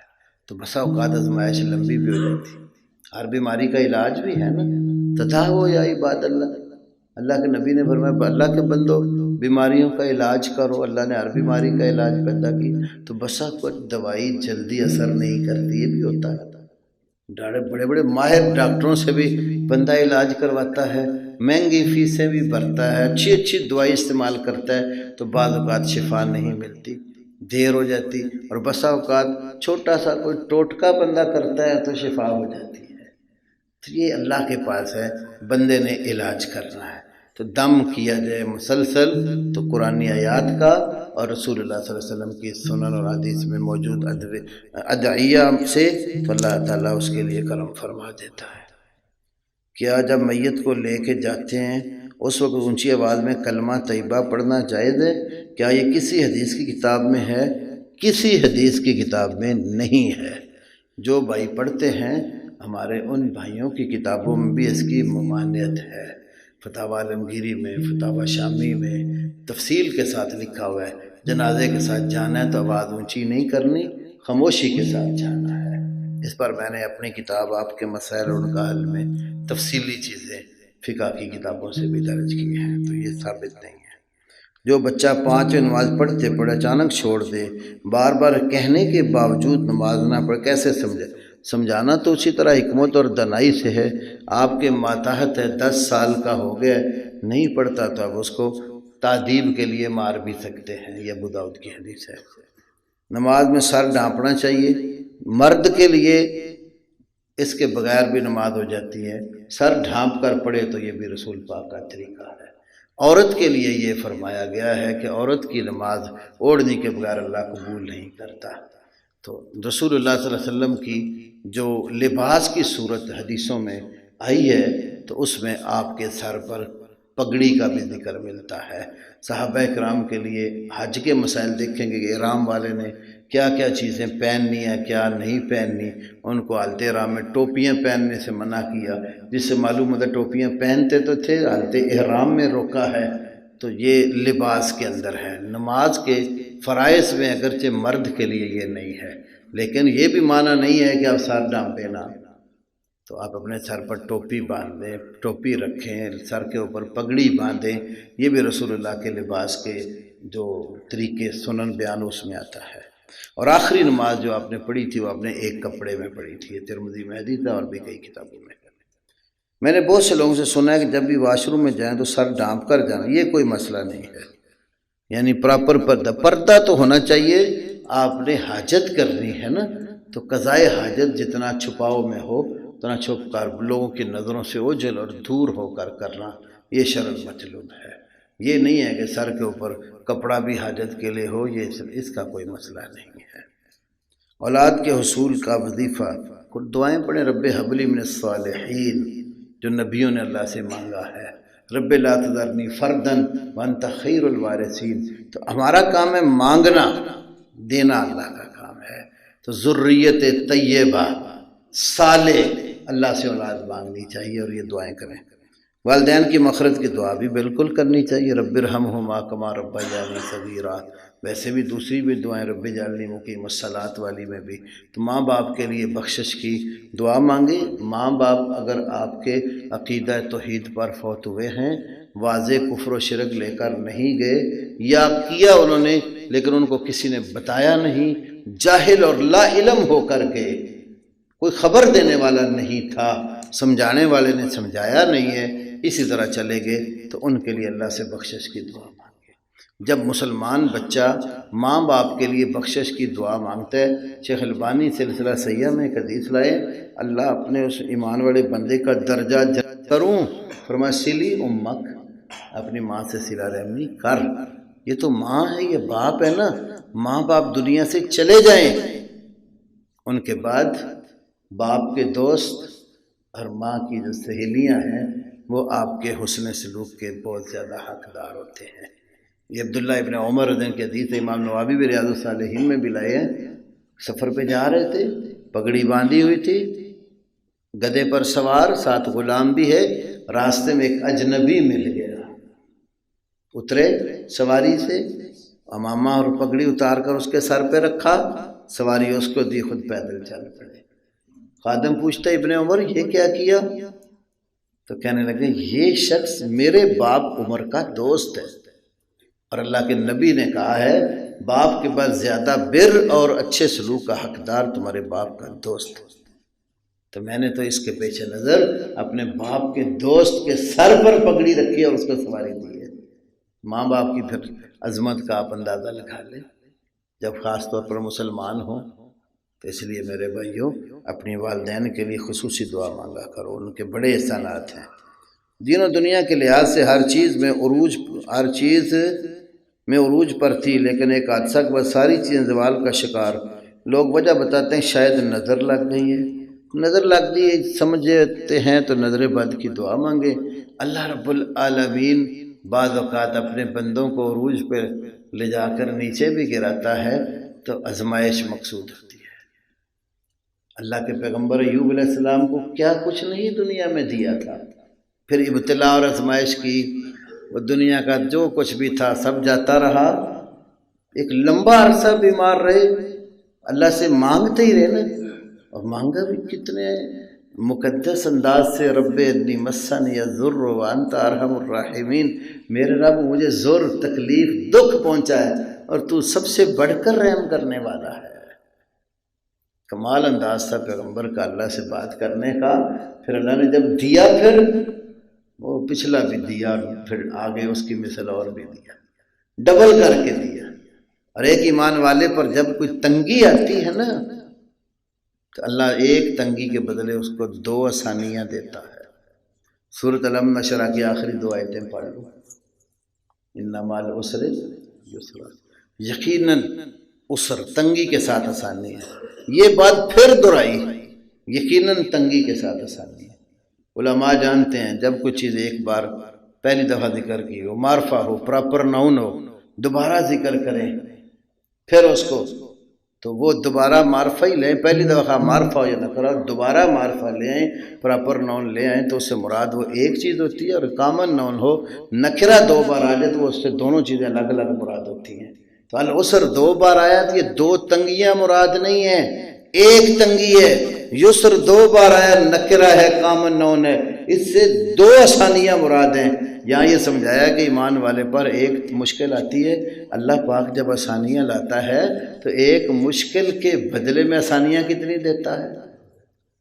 بس ہمیں برداشت بھی تو کرنا چاہیے نا، صبر بھی تو کرنا چاہیے۔ بعض کا مشکلات زیادہ آتی، بندہ بے صبر ہو جاتا ہے، لیکن صبر کی کوشش کرو گے اللہ صابر بنا دے۔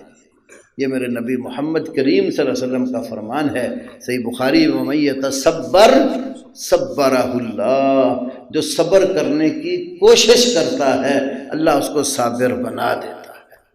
ہمت کرنا تو ہمارا کام ہے، ہمت ہم کریں گے توفیق اللہ دے دے گا۔ صدقہ کس چیز کا ہوتا ہے؟ ہر نیکی صدقہ ہی ہوتی ہے۔ کل معروف صدقہ، سبحان اللہ کہو، الحمدللہ کہو، اللہ اکبر کہو، لا الہ الا اللہ کہو، اچھی بات کا حکم دو، بری بات سے روکو، سب صدقہ ہے۔ ایسے اللہ کی راہ میں آپ مال دیتے ہیں اس کی رضا کے لیے، فقیر، مسکین، محتاج، کسی دینی ادارے کو، یہ بھی صدقہ ہے۔ کوئی نیکی جو آپ کریں وہ صدقہ ہے۔ اور مالی صدقہ جب آپ دیں تو فقراء اور مساکین جو حقدار ہیں، محتاج ہیں، وہ ان کو دیں آپ۔ فرض روزوں کی قضا اگر عورت دے تو کیا خاوند کی اجازت ضروری؟ فرض کے لیے اجازت کا مسئلہ نہیں ہوتا، نفلی امور کے لیے خاوند کی اجازت کا مسئلہ ہوتا ہے۔ آپ نے جو حدیث بیان کی من حسن اسلام المرء ترکہ لا، اس کی سند کے بارے میں بتا دیں۔ میری نظر میں تو صحیح ہے، اس لیے میں نے بیان کی، اگر آپ کہیں پوری سند تو مجھے اس ٹائم یاد نہیں ہے۔ زیادہ بارش کی صورت میں مغرب کی نماز، عشاء کی نماز پڑھائی جا سکتی ہے، یہ بات حدیث سے ثابت ہے۔ یہ مسئلہ اہل علم کے ہاں تھوڑا سا اختلافی ہے۔ نبی صلی اللہ علیہ وسلم نے مدینہ میں نماز مغرب اور عشاء اور ظہر اور عصر جمع کر کے پڑھی۔ کیسے کی؟ امام بخاری کا اور امام نسائی کا رجحان اس بات کی طرف ہے کہ ظہر لیٹ کی، عصر جلدی کی، مغرب لیٹ کی اور عشاء جلدی کی۔ اس لیے اس حدیث پر امام بخاری نے باب باندھا ہے، باب تاخیر الظہر، ظہر لیٹ کر کے پڑھنے کا، یہ باب باندھا اور اشارہ دیا باب میں کہ یہاں سے مراد ظہر لیٹ کرنا ہے۔ اور امام نسائی حدیث لائے تو باب باندھا، باب الوقت الذی یجمع فیہ المقیم، اس وقت کا بیان جس میں مقیم نماز جمع کرتا ہے، تو وہ اس حدیث کو تھوڑا سا زائد الفاظ کے ساتھ لائے، اخر الظہر وعجل العصر، ظہر لیٹ کی اور عصر جلدی پڑی، ایسی اخر المغرب وعجل العشاء، مغرب لیٹ کی اور عشاء جلدی پڑی۔ جو دوسرا گروہ ہے علماء کا، وہ کہتے ہیں یہ جو لفظ ہے نا ظہر لیٹ کی اور عصر جلدی پڑھ لی تو یہ اس حدیث کی سند میں راوی ہیں ابو شعثا جابر بن زید، تو ان کا یہ ادراج، یہ کلمے ان کے ہیں۔ پھر وہ دلیل دیتے ہیں کہ بخاری کے اندر ہی یہ بات موجود ہے کہ ابو شعثا جابر بن زید کے اظن انہ اخرا، تو کہتے ہیں اس سے پتہ چلتا ہے کہ یہ مرفوع حدیث کا حصہ نہیں ہے، یہ تابعی کا گمان ہے، انہوں نے یہ سمجھا، آپ نے ایسے کیا۔ تو اس بنیاد پر پھر وہ کہتے ہیں خواہ جمع تقدیم ہو جائے تب بھی حرج کوئی نہیں، تاخیر ہو جائے تب بھی کوئی حرج نہیں، ظہر کے ساتھ عصر اور مغرب کے ساتھ عشاء بھی پڑھ لیں تو گنجائش ہے۔ تو جب اہل علم میں روایات کے فہم میں اختلاف ہو جائے وہاں تشدد نہیں اپنانا چاہیے، جو چیز آپ کو مضبوط لگے دلیل کی روح سے اس پر آپ عمل کریں، دوسرے بھائی کو معذور سمجھیں، یہ نہیں ہے کہ اس کے لیے آپ راستے تنگ کر کے فتویٰ بازی شروع کر دیں۔ عمر بن عبدالعزیز رحمہ اللہ کے بارے میں آتا ہے رکوع اور سجود میں 10 مرتبہ تسبیح پڑھا کرتے تھے، اور کہا گیا کہ ان کی نماز رسول اللہ سے مشابہت رکھتی ہے، کیا یہ صحیح ہے؟ مجھے میرے بھائی عمر بن عبدالعزیز کے اس عمل کے بارے میں اس ٹائم یہ کوئی بات یاد نہیں ہے، البتہ تسبیح 10 کیا آپ 15 بار بھی 20 بار بھی پڑھ سکتے، اتنا ہے کہ قیام اور قعدہ کے سوا، بخاری کی حدیث ہے قیام اور قعدہ کے سوا صحابہ کہتے ہیں کہ آپ کے باقی جو نماز کی حالتیں ہیں وہ برابر ہوتی تھی، تو جتنا ٹائم آپ رکوع میں لگائیں اتنا سجدے میں بھی لگائیں، تو وہ آپ، لیکن جب آپ امام بن کر نماز پڑھائیں پھر آپ کو خیال رکھنا پڑے گا مقتدیوں کا، آپ کے مقتدی آپ کے پیچھے بوڑھے بھی ہیں، بچے بھی ہیں، جوان بھی ہیں، بیمار بھی ہیں، مسافر بھی ہیں، پھر امام کو پابند کیا گیا ہے۔ اجتماعی دعا کے بارے میں مفصل بتا دیں، کیا یہ کسی کے کہنے پر کروانا نماز کے بعد درست ہے؟ بھئی اگر کسی کو واقعتاً حاجت ہو اور وہ کسی بھی موقع پر آ جاتا ہے اور وہ حاجت مند ہے تو کسی مسلمان بھائی کو وہ دعا کے لیے کہتا ہے تو وہ اس کے حق میں مانگ سکتا ہے، وہ اس کی دلیل وہ جو استسقاء کے لیے کہا گیا آپ کو خطبے میں، تو آپ صلی اللہ علیہ وسلم نے اس کے لیے دعا فرما دی ہے۔ عام روٹین میں ایسی کوئی حدیث نہیں ملتی کہ نبی علیہ السلام اور آپ کے صحاب نمازوں کے بعد مسلسل اسی جیسے ہمارے ہاں بعض ہوتا ہے بعض جگہوں پر التزام کے ساتھ امام اور مقتدی پابندی کر کے دعا کریں، بلکہ امام ابن تیمیہ نے اپنے فتاویٰ کی 22ویں جلد کے 519 صفحہ پر اس کو بدعت قرار دیا ہے۔ ایزی پیسہ جاز کیش اکاؤنٹ بنانا جائز ہے۔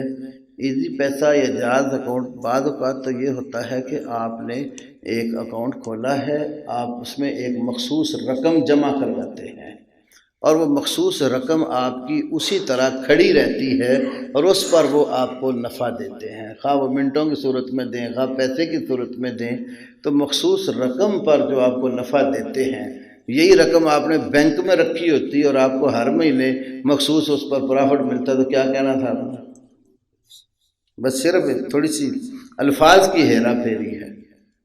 بعض اوقات اکاؤنٹ والے اکاؤنٹ کے استعمال پر کچھ رقم بھی بھیج دیتے ہیں، یہ تو اسی کے اندر ہی بات آ جاتی، فری منٹ دیں یا پیسے دیں، بات ایک ہی ہے۔ جمع بین اصل بغیر عذر کی دلیل، بغیر عذر کے تو مدینے میں آپ نے جمع کی نہ مسافر تھے آپ، نہ کوئی خوف تھا، اور ابن عباس سے پوچھا گیا، صحیح مسلم، یہ جو میں پہلے حدیث ذکر کی ہے وہ مدینے والی ہے، اور صحیح مسلم میں ہے ابن عباس رضی اللہ عنہ سے پوچھا گیا آپ نے ایسا کیوں کیا؟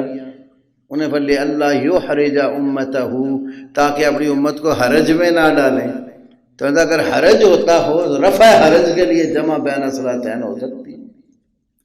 ایک گروہ نے آپ کا آدمی قتل کیا تو آپ ان کا قتل کرنا جائز ہے، حکومت مدد نہ کرے، یہ حدود، ایک نے قتل کیا، اب قاتل کو مقتول کے بدلے میں مارنا قصاص ہے، قصاص شرعی حدود میں آتا ہے، اور حد لگانا عام آدمی کا کام نہیں ہے، یہ حدود جو ہیں یہ ایسے مسلمان حاکم کا کام ہے جس کے اللہ پاک نے اقتدار اور قوت دی ہو، وگرنہ اٹھ کے کل کو وہ بندہ آپ کا مار دیں گے، آپ اٹھیں گے بدلہ لے لیں تو وہی قتل و غارت شروع ہو جاتی ہے۔